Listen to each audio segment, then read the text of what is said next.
Halo, kembali lagi bersama saya Ida Ayu Desri Anggraini, mahasiswa pendidikan kimia Universitas Pendidikan Ganesha. Kali ini kita akan kembali pada sesi pembahasan materi perkuliahan yang akan membahas mengenai teknik bertanya di kelas yang efektif. Nah, teknik ini saya ambil dari salah satu blog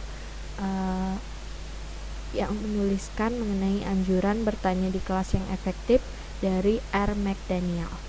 Ada 10 teknik yang akan saya ulas. Kita langsung saja ke teknik-tekniknya. Yang pertama yaitu buatlah rencana pertanyaan.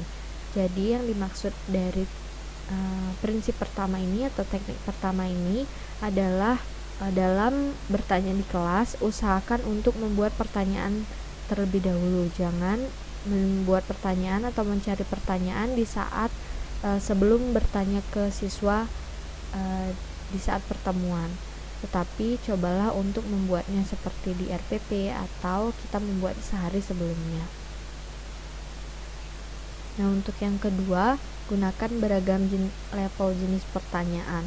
Untuk beragam level jenis pertanyaan ini dimaksudkan untuk meningkatkan kemampuan siswa dan memulainya dari awal. Misal, jika pertanyaan pertama itu mengenai ingatan atau pengertian, selanjutnya kita tingkatkan pertanyaan mengenai pemahaman, dan barulah kita memberikan pertanyaan kepada siswa mengenai analisis. Jadi kita menggunakan beragam level jenis pertanyaan, tidak hanya satu pertanyaan. Misalnya tidak hanya bertanya mengenai pemahaman siswa saja, tapi juga mengharapkan siswa dapat menganalisis pertanyaannya. Nah, yang ketiga, menyediakan waktu jeda menjawab. Jadi sebagai guru, saat kita bertanya kepada siswa, kita harus memberikan waktu jeda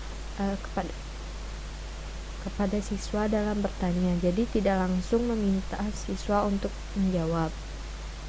Nah, yang dilanjutkan dari teknik keempat yaitu tidak memberikan opini terlalu cepat. Karena tadi kita harus memberikan waktu jeda kepada siswa, jadi kita juga tidak boleh memberikan opini terlalu cepat mengenai pertanyaan kita. Jadi biarkan dulu siswa untuk menjawab sesuai kemampuannya. Nah, untuk yang selanjutnya, jangan bermain aman. Maksud dari jangan bermain aman ini adalah dari pertanyaan yang kita ajukan ke siswa. Jangan mengajukan pertanyaan yang sudah kita ketahui jawabannya atau memang benar sangat-sangat mudah. Lalu dengarkan secara seksama jawaban siswa, apapun yang siswa ungkapkan didengarkan dengan baik, dan selanjutnya berikan penguatan positif. Jika siswa menjawab dengan benar atau sudah berani menjawab, kita harus memuji dan memberikan apresiasi kepada siswa tersebut. Itulah yang dimaksud dengan penguatan positif, yang mana nantinya siswa akan mengulang perbuatan yang baik itu di pertemuan selanjutnya. Nah, yang selanjutnya kita menggunakan teknik bervariasi. Dalam mengajukan pertanyaan, kita harus menggunakan teknik bervariasi. Misalnya dalam meminta siswa untuk menjawab, apakah kita menggunakan teknik menunjuk atau mengundi, atau membiarkan siswa mengajukan dirinya dalam menjawab. Itulah yang dimaksud dengan teknik yang bervariasi. Yang ke-9 itu ajarkan siswa cara menjawab pertanyaan. Jadi siswa harus diajarkan bagaimana cara menjawab pertanyaan yang baik dan benar. Misalnya dengan mengungkapkan pendapatnya terlebih dahulu, setelah itu diikuti dengan fakta-fakta yang mendukung pendapatnya, atau memberikan jawaban yang lugas dan tepat secara pengertian, mudah dimengerti. Nah, untuk selanjutnya yang terakhir itu ajarkan siswa bagaimana membuat pertanyaan. Siswa juga penting untuk mengetahui cara bagaimana membuat pertanyaan yang baik. Nah, jadi sebagai guru kita harus mengajarkan bagaimana cara membuat pertanyaan. Nah, demikian pembahasan mengenai teknik bertanya efektif di kelas. Selanjutnya akan ada contoh skenario dalam bertanya di kelas yang berisikan pertanyaan dari guru, apresiasi, serta kemungkinan jawaban dari siswanya yang harus ditanggapi seperti apa. Kita lanjut ke pembahasan selanjutnya. Ya, selanjutnya kita akan menuju contoh dari skenario bertanya di kelas yang efektif, dan ini adalah salah satu skenario yang saya buat yang sudah diplot bagaimana siswa menjawab dan bagaimana guru menjawab jawaban dari siswa. Nah, untuk yang pertama itu seperti keterampilan membuka pelajaran seperti yang sudah dijelaskan pada video sebelumnya. Itu kita memberikan salam, dijawab oleh guru, dan meminta salah satu siswa atau kita langsung untuk memimpin doa sebelum memulai pelajaran, lalu mengecek kehadiran dari siswa, boleh dengan menyebutkan namanya satu persatu, dan boleh juga menanyakan langsung apakah ada yang tidak hadir. Nah, sebelum itu kita juga harus menstimulus siswa dengan pertanyaan seperti bagaimana kabar agar mereka lebih semangat dan juga bisa mulai fokus terhadap kegiatan pembelajaran. Selanjutnya kita sudah bisa mulai ke pelajaran, inti pelajaran dengan cara mengingatkan pada pelajaran sebelumnya. Nah, kalau di sini contoh yang saya tulis adalah bagaimana apakah ada yang masih ingat apa itu makromolekul seperti yang sudah dijelaskan pada minggu sebelumnya, karena ini membahas mengenai makromolekul yaitu lipid lemak. Nah, setelah siswa menjawab, kita memberikan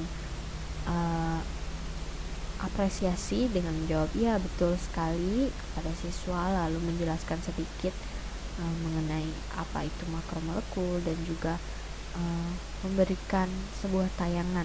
Bisa saja guru itu memberikan sebuah tayangan untuk lebih memfokuskan dan membuat semangat dari siswanya. Nah, kalau yang di sini saya setting agar tayangannya seperti makanan dan bisa membuat siswa tertarik. Nah, baru setelah itu kita memberikan pertanyaan-pertanyaan, apa benar protein. Ini ada pertanyaan pertama yang dijawab oleh satu siswa, lalu selanjutnya kita tidak langsung menjawab apakah itu salah. Nah, dia menjawab protein padahal seharusnya lemak, tapi kita tidak boleh menjawab langsung oh salah, tidak. Jadi kita melemparkan kepada siswa lainnya, dan jika siswa lainnya menjawab dengan benar, kita beri apresiasi. Nah, selanjutnya jika ada yang bertanya, kita persilahkan untuk bertanya.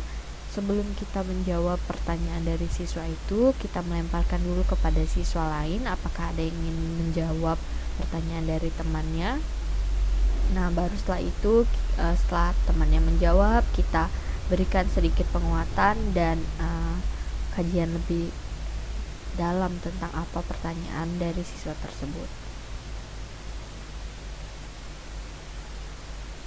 Nah, untuk pertanyaan-pertanyaan selanjutnya kita tingkatkan lagi mengapa pertanyaan kita menjawab apa yang mereka ketahui, lalu selanjutnya kita tingkatkan variasinya seperti yang tadi, dari apa jadi mengapa, lalu bagaimana. Itu pertanyaan yang tingkat level kognitifnya lebih tinggi atau beragam lah. Kita sudah menggunakan pertanyaan yang beragam.